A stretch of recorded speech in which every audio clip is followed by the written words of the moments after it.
여러분 안녕하십니까? 2022년 8월 10일 맞아서 오늘도 하나님께서 주시는 생명의 말씀 함께 나누겠습니다. 창세기 5장 1절로 32절인데요. 제가 네 부분을 뽑아서 봉독합니다. 4절 아담은 셋을 낳은 후 800년을 지내며 자녀들을 낳았으며 그는 930세를 살고 죽었더라. 21절 에녹은 65세에 무드셀라를 낳았고 무드셀라를 낳은 후 300년을 하나님과 동행하며 자녀들을 낳았으며 그는 365세를 살았더라. 에녹이 하나님과 동행하더니 하나님이 그를 데려가심으로 세상에 있지 아니하였더라. 마지막 32절입니다. 노아는 500세 된 후에 셈과 함과 야벳을 낳았더라. 아멘. 오늘의 말씀은 앞선 장의 4장에 나왔던 뱀의 후손으로 상징되는 가인의 기묘와 차별성을 가진 셋 계열의 자손들에 대해서 말씀이 나오고 있습니다. 오늘 주신 말씀의 제목들이 여러 가지가 생각이 나요. 가인의 계보와 셋 계보의 차이가 주는 교훈도 생각해 볼 수 있고요. 또 아담이 살다간 930년이 주는 의미에 대해서도 생각해 보게 되고요. 그런가 하면 하나님과 300년간 동행하다 승천한 산채로 승천한 에녹에 대한 교훈도 생각해 보게 됩니다. 너무 주제가 많아서 제가 한 가지만 골랐어요. 산채로 승천한 사람 에녹의 교훈이라는 제목으로 함께 은혜를 나누겠습니다. 자, 어제 오늘의 말씀 계속해서 앞에서는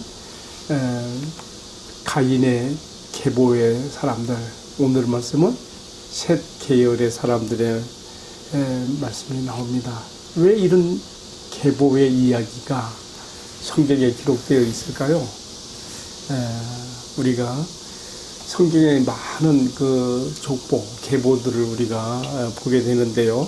이유가 있습니다. 그것은요, 지금까지 하나님께서 진행시키신 구속 역사의 흐름 가운데 지금까지의 역사를 정리하고 하나님께서 새롭게 펼치시는 새로운 역사로 나가는 그 시점마다 이렇게 계보, 족보의 이야기들이 나오고 있는 것입니다. 오늘은 이제 보통 아담의 족보라 이렇게 해서 노아까지 거의 성경학자들은 2000년 기간으로 보는데요. 이 기간에 지금 정리가 나오고 있는 거예요. 이것은 노아 홍수 이후에 또 새롭게 펼쳐지는 역사에 대한 세계로 나가기 전에 그 앞의 역사를 정리하는 의미로 이 족보가 지금 나오고 있다. 그렇게 보면 되겠습니다. 그러면 이제 지금 앞에 나왔던 가인의 족보, 계보와 오늘 말씀에 나온 셋 계열의 이 자손들이 차이점이 있어요. 성경의 저자가 성령의 감동 가운데 하나님의 말씀을 기록해 가는데 두 계보의 차별성을 두고 있는 것입니다.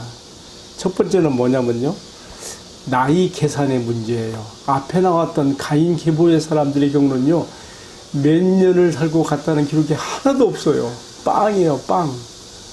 그런가 하면 오늘의 말씀에 나오고 있는 셋 계열의 사람들은 그가 몇 년을 살고 갔다고 하는 기록이 각 사람마다 다 붙어 있어요. 왜 그럴까요? 왜 그럴까요? 하나님 없이 살아가는 사람들은 그가 이 세상에서 아무리 오래 살았다 하더라도 그가 장수를 누리고 살았다 할지라도 하나님 없이 살아간 그들의 인생은 그 날들은 아무도 수에 칠 가치가 없는 의미 없는 인생의 날들인 것을 이 속에 담고 있다고 보게 되는 것입니다. 그런가 하면 셋 계열의 사람들은요, 평균 수명이 보통 900살 이상으로 나오고 있는데요, 비록 그들이 죄악 세상 가운데 지금 가인 계보를 통해서 지금 죄가 흉악한 죄가 넘쳐나고 있지 않습니까? 그런 죄악 세상 가운데서도 하나님 중심으로 믿음으로 살아간 그들의 인생의 날들에 대한 하나님께서 인정하시는, 의미를 부여해 주시는 가치가 여기에 담모 있는 것입니다. 그렇습니다.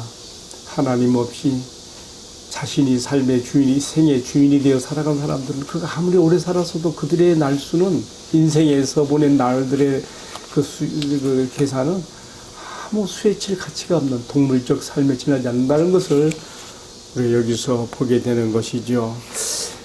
우리가 지금 개정 성경책을 보고 있는데요. 우리 앞서 나왔던 개역 한글에서는 그래서 이 셋계열의 사람들이 몇 년을 살고 죽었더라는 그 말을 어떻게 쓰고 있는가 하면요. 몇 년을 향수하고 죽었더라. 향수란 말, 향수하고 죽었다. 술을 누렸다는 의미가 있지 않겠습니까? 그만큼 하나님 앞에서 인정받았던 날들이다. 하나님께서 가치 있게, 의미 있게 받아들여 주신 날들이라는 뜻이지요. 여러분, 오늘 우리가 이 세상에서 간계보의 사람들과 색계보의 사람들이 서로 섞여 있었던 것처럼 우리도 많은 사람들 속에 섞여 살아갑니다. 그러나 진정 인생의 날들을 살아가고 그 가치와 의미를 부여받는 사람들은 하나님 중심으로 믿음으로 살아가는 사람들이라 하는 것을 우리가 이 계보 속에서 색계열의 사람들의 그 연수의 계산 속에서 우리가 생각해 볼 수가 있게 되겠습니다. 자, 두 번째로 생각해 보는 경우는요, 인간 평균 수명의 차이점입니다. 지금 우리가 오늘 그 말씀에서 보면요, 이 셋계열 사람들이 대부분 다 평균 900살 이상 살아요. 그런데요, 우리가 이제 그 다음 장, 6장으로 들어서 노아 홍수가 일어나고, 홍수 심판 이후에 사는 사람들의 나이를 보면요, 평균 나이가 120세밖에 안 돼요. 너무 차이가 많지 않습니까? 홍수 이전에는 900살 이상. 제일 오래 산 사람이 누구죠? 무드셀라. 969세. 그런데 홍수 이후에는요, 평균 수명이 100세 전후. 하나님께서 창세기 6장 3절 이하에 정말 인간의 수명이 나는 120세가 되리라 했지 않습니까? 무슨 차이일까요? 언젠가 제가 창조과학에서 나온 기사를 한번 읽어본 적이 있는데요. 우리가 이렇게 생각할 것 없이 이것은 하나님께서 천지 창조하실 때 궁창 위의 물과 궁창 아래 물로 나눴다고 했지 않습니까? 하늘, 궁창을 사이에 놓고 궁창 위에 물이 있었어요. 홍수 심판 때 이 궁창 위에 물이 다 쏟아져 내려온 거예요. 땅에서도 막 샘들이 터지고 하늘 궁창 위에 물도 쏟아져 내려온 것이죠. 그래서 막 온 세상이 이제 물에 덮였던 것인데요. 홍수 이후에 궁창 위의 물들이 없어지는 거예요. 다 쏟아졌기 때문에. 그래서 태양에 이 발산하는 여러 빛 가운데 하나가 자외선인데 그 밖에도 감마선도 있고 태양이 비치는 빛의 그 종류가 많죠. 그 중에 특별히 80% 자외선이요, 인간의 피부를 또 인간의 수명을 노화시키고 단축시키는 가장 큰 역할을 한다 그래요. 그래서 이런 차이로 인해서 이런 결과가 오지 않았는가, 그렇게 생각을 해보게 될 것입니다. 물론 성경은 과학 교과서가 아니고요, 인간 구원을 위한 책이기 때문에 우리가 과학적인 설명, 증명할 필요는 없습니다만은, 그러나 상식적으로 생각할 때도 그렇습니다. 홍수 이전에는 태양의 강렬한 그런 자외선을 궁창 위의 물들이 하나의 투과시키는 차단막이 되어서 인간에게까지 그 빛이 나쁜 빛이 비치지 못하고 좋은 것들만 오고 있었는데 이런 것들이 없어진 것이죠. 우리가 그렇게 생각해 보면 좋겠습니다. 다음에요, 세 번째로 생각해 보는 오늘의 말씀의 교훈은요, 제가 지금 가인계보와 셋계보의 그 차이성을 얘기하면서 지금 세 번째 지금 주제로 들어가고 있습니다. 인류의 첫 번째 사람이었던 아담이 살다간 세상에서의 날들이 930세였어요. 아담이 살았던 930년이 주는 의미가 있다는 말이죠. 아담은 처음 지음받았을 때에 무슨 어린아기로 이렇게 된 게 아니죠. 인생에 있어서 가장 정말 아름다운 청춘, 청년의 모습으로 또 하와도 마찬가지고 가장 아름다운 청년의 모습으로 지음받았습니다. 자, 그때로부터 930년이 세월이 흘러가는 것이죠. 자, 저는 이 생각을 해봐요.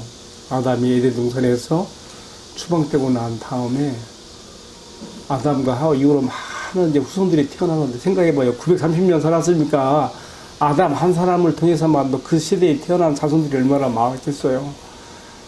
아담부터 노아까지를 2000년으로 보게 되면 거의 절반 930년을 이제 아담이 살다 가는 건데요. 여러 세대가 막 겹치는 거지요. 수명이 길으니까. 그런데요, 생각해 보세요.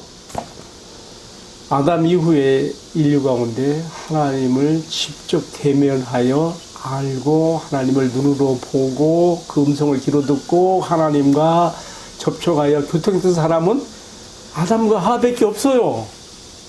안 그렇습니까? 따라서 아담이 930년을 지내는 동안에 세상에서 그의 존재는 아주 독보적인 존재인 거예요. 후대의 사람들에게 여호와 하나님을 아는 지식을 전수할 수 있는, 여호와 하나님께 대한 신앙을 전수할 수 있는 살아있는 증인이거든요. 그런데 우리가 기록된 말씀에서 보게 되면 분명히 아담은 자신이 경험한 하나님에 대한 증거를 하였는데 그것은 가인 계보의 사람들에게는 무시와 배척을 당한 것이 이제 보여지고요. 셋 계열의 사람들이 아담이 증거한 하나님께 대한 지식과 신앙을 받아들이고 에노스 시대에 하나님께 예배하게 되어지면 이것이 죄악의 세상 속에서도 노아 때까지 이르러 간 것을 우리가 얼마든지 추론해 볼 수 있는 것이지요.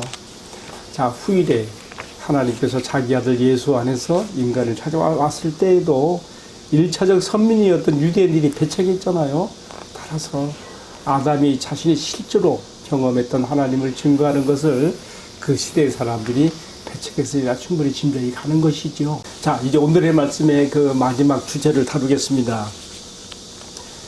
지금 이 창세기 저자가 누굽니까? 모세지요. 성령의 감동 가운데 이 책을 기록해 나가면서 가인 계보에서 가장 죄악이 극심하게 드러났던 아담의 7대손 라멕의 시대와 그런가 하면 셋계열의 아담의 7대손 에녹을 서로 비교해서 써놓고 있습니다. 앞선 장 가인의 계보에서 가장 많이 기록되는 이야기가 라멕이 얼마나 아담과 가인을 통해 들어오게 된 죄악의 그 무서움이 그의 인생과 삶을 통해서 나타났는가를 보여줬습니다. 그가 사람을 죽여놓고서도 전혀 양심의 가책도 없이 칼의 노래를 부르며 그 사람을 통해서 이 세상에 일부 다처가 들어왔고요. 이 라멕을 통해서 그런 일이 벌어졌고요. 또 그런가 하면은 그가 사람을 죽여놓고서도 가책도 없이 칼의 노래를 부르며 두 부인들에게 그것을 자랑하는가 하면 자기 강함을 자랑하는가 하면 그의 조상 가인은 사람을 죽였을 때 그나마 하나님께 두려운 마음이 있어서 하나님의 보호도 요청했는데 도리어 라멕은 어떻게 했습니까? 그의 조상 가인에게 주었던 하나님의 말씀을 경멸하고 비웃으면서 말했던 거 우리가 앞에서 보지 않았습니까? 자, 그 정도로 아담으로부터 가인의 7대손 가인의 계에서 아담의 7대손 라멕은 그렇게 죄악에 극렬한 사람이었습니다. 그런데 셋계열에서 아담의 7대손 에녹을 여기에 등장시키고 기록해 있습니다. 그는 어떤 사람인가? 오늘 말씀해 보니까 300년간 하나님과 동행하면서 자녀들을 낳았으며 그랬어요. 여러분, 참 이게 어려운 거예요. 무슨 수도원이나 수조원에 들어가서 주변에 모든 참 자기를 정말 자기 영혼을 해롭게 하는 모든 주변의 그 해악한 요소들이 정말 다 정리된 그런 수도원적인 그런 삶에서 300년 동행이 아니에요. 여러분, 우리 인생살이 가운데 가장 힘들고 어려운 게 뭐예요? 자녀들 문제 아니에요? 그런데 300년간 하나님과 동행하면서 자녀들을 낳고 기른 그런 이야기가 여기 써 있습니다.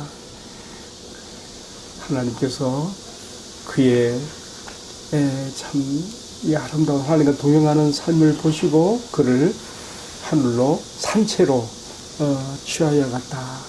테이크 아웃. 하늘로 하나님께서 데려가신 것이. 또 한 사람, 살아서 하늘로 승천한 사람 또 한 사람이 있죠. 누굽니까? 열왕기하 2장에 나타난 아방 시대의 엘리야지, 선지자 엘리야. 그 역시 제약이 아주 극심하게 드러났던 이스라엘 왕국 시대, 아하방 시대에 바알 신앙과 싸우며 하나님 여호와의 신앙을 전하다가 그 사명을 다 완수하고 승천하지 않습니까? 근데요, 제가 에녹에 대해서 이렇게 말씀 묵상하다가 딱 보니까 에녹도 선지자예요. 유다서, 여러분들이요, 성경, 유다서 몇 장을 1장, 왜 보게 되면요, 그렇게 써 있어요. 17절에 제가 한번 읽어볼게요. 에녹도 그 시대에 라멕이라고 하는 가인계의 라멕이라는 사람이 엄청난 죄악의 대명사로 등장한 그 시대에 그는 이 죄악들과 싸우며 하나님 말씀을 증가, 하나님의 심판 재앙을 선언한 선지자로 역할을 했던 것을 볼 수 있어요. 제가 읽어보겠습니다. 아담의 7대 손 에녹이 이 사람들 악인들에 대하여 애언하되 보라, 주께서 그 수만의 거룩한 자와 함께 임하셨나니 이는 무사람을 심판하사 모든 경건하지 않은 자가 경건하지 않게 행한 모든 경건하지 않은 일과 또 경건하지 않은 죄인들이 주를 거스려 한 모든 완악한 말로 말미암아 그들을 정죄하려 하심이라 하였느니라. 이처럼 지금 유다는 누굽니까? 예수님의 혈육의 동생 야고보와 같은 육신의 형제였죠. 그가 나중에 예수님이 십자가에 죽으시고 부활하신 다음에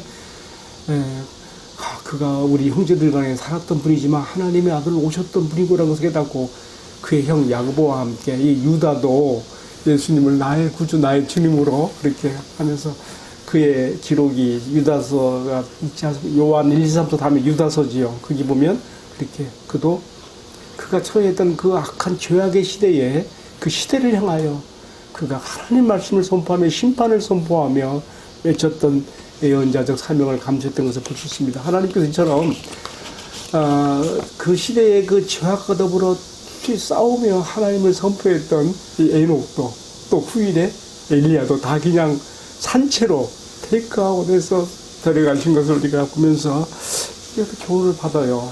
우리가 이 죄악 세상에 살아가는 동안에 정말 죄와 더불어 싸우는 것뿐만 아니라 하나님의 심판이 있다는 것을 우리도 말할 수 있는 그러한 전도자들이 되어야 된다는 것을 여기서 또 교훈을 받게 되어지는 것입니다. 자, 이제 오늘의 묵상을 내려야 되겠습니다. 제가 오늘 묵상을 시작하면서 제일 처음에 소비에 던진 이야기가 있었어요. 성경에 왜 족보의 기록들이 이렇게 나타나는가? 많이 나타나잖아요. 그것은 지금까지 흘러왔던 역사를 정리하고 그 다음 새로운 역사로 나가는 하나의 과정이라고 제가 말씀을 드렸습니다. 자, 우리가 그렇다면 아담 이후 노아까지 아담의 족보가 아담의 후대의 족보가 쫙 기록되는데 그 의미가 어디에 있는가? 제가 뭐 지금 여러 가지 설명했습니다만 가장 핵심적인 이야기는 뱀, 그 사단 마귀가 아담과 하와를 통해서 침투시킨 이 죄가 얼마나 사람들의 심들 속에 무섭게 발동되고 그것이 흘러내려갔는가를 보여주는 가운데 이것이요, 노아 때 이르러서는요, 이제 앞에서 말했던 셋계열이나 뭐 가인계열이나 구별이 없어져요. 물론 이제 우리가 이어지는 말씀이 창세기 6장인데요. 거기에 보게 되면 하나님의 아들들이 사람의 딸들과 결혼하여 그래서 네피림이 나오고 하나님 없는 시대로 들어가게 되어지는데요. 지금 이제 그게 다 지금 그 나오기 전에 제가 미리 말씀을 드리는 것은 그만큼 아담으로부터 노아까지의 이 족보에 나타난 그 흐름 가운데 우리가 보게 되는 것은 아담을 통해서 하와를 통해 인간에게 들어오게 된 그 죄가 인간의 심리 속에 얼마나 무섭게 발동되어지며 정말 인간은 하나님께서 정말 세상에 사람 지으심을 후회하실 만큼, 그래서 사람이나 동물이나 다 심판으로 쓸어버려야 하실 만큼 그런 상황까지 가게 되었는가에 대한 이야기가, 그러한 교훈이 이 족보 속에 들어있다는 것을 우리가 기억해야 되겠습니다. 다시 말하면 인간이 얼마나 구원이 절실하게 필요한 존재인가. 하나님의 은혜로우신 계획이 없이는 이처럼 가인 계보의 사람들이나 셋 계보의 사람들 다 한 가지 노아 때 이르러서 이제 다 한 가지로 죄악 세상이 덮여져 버리는데요. 정말 하나님의 은혜로우신 구원의 역사가 얼마나 우리 인간에게 필요한가를 드러내고 있다고 하는 말씀으로 요약을 해야 되겠습니다. 자, 기도하겠습니다.